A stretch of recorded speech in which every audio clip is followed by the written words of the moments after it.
Hello and welcome. In this math tutorial, our task is to solve the equation on the board. And to solve this equation, we are going to start with a substitution. So, let y be equal to the square root of 3x plus 1. And of course, you know that this comes with the condition that y must be greater than or equal to 0, because this square root must be positive. Now, from here we have that 3x plus 1 must be greater than or equal to 0. And from here we have that 3x must be greater than or equal to minus 1. Dividing both sides by 3, we have that x must be greater than or equal to minus 1 over 3. Now, of course, you know that when we square both sides of this equation, we have that y squared is equal to 3x plus 1. Now, when we rewrite the original equation with this substitution, we have that x squared minus 3y is equal to 1. And we can rewrite this as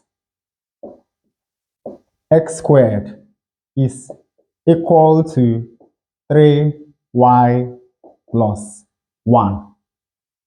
Now, the next thing we are going to do to solve this system of equations is to subtract this first equation from the second equation.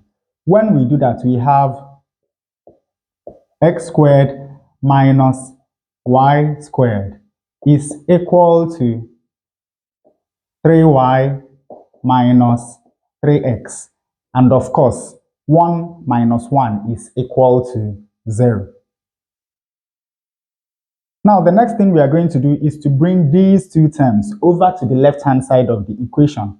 When we do that, we have x squared minus y squared plus 3x minus 3y is equal to 0.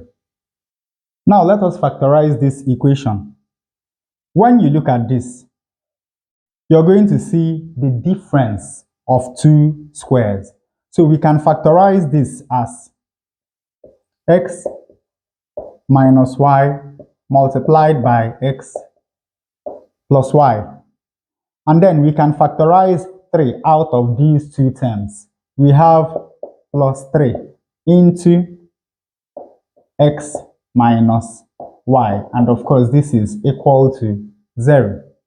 Now, you can see that we also have a common factor here, which is x minus y.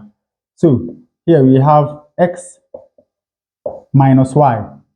X plus y times x minus y divided by x minus y is going to give us x plus y.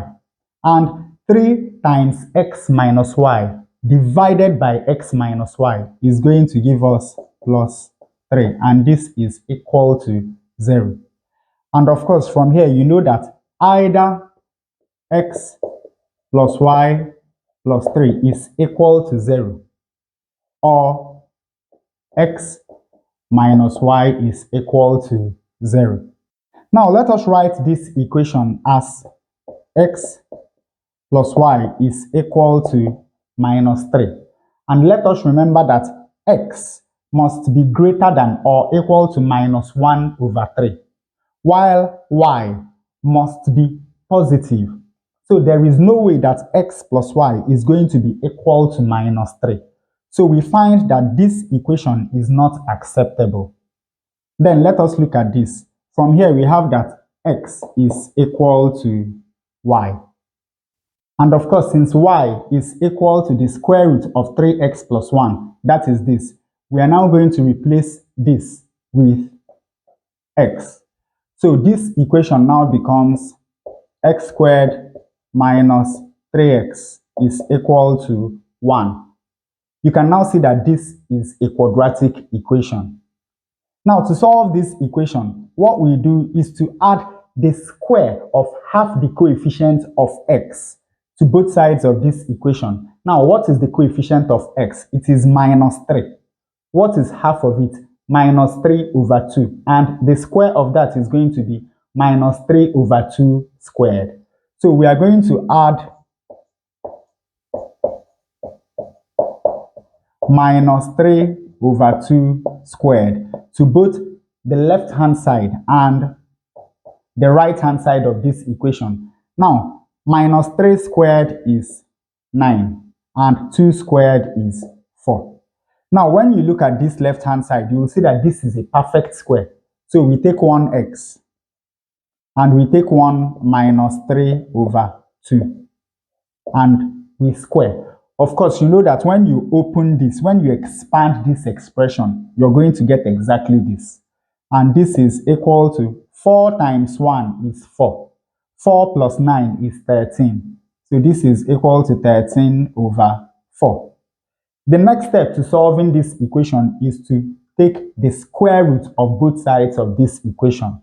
When we do that, we have that x minus 3 over 2 is equal to plus or minus square root of 13 over 4.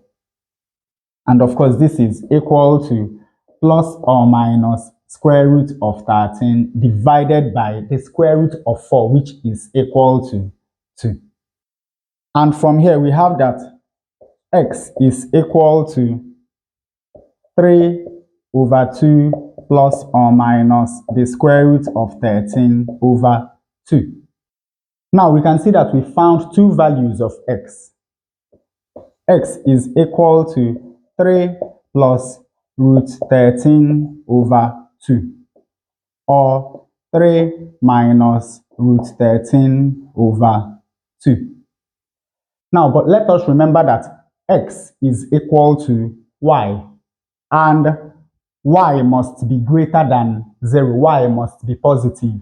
Now, this value of x is not positive. So this value of x is not a root of this equation. The only value of x that satisfies this radical equation is this.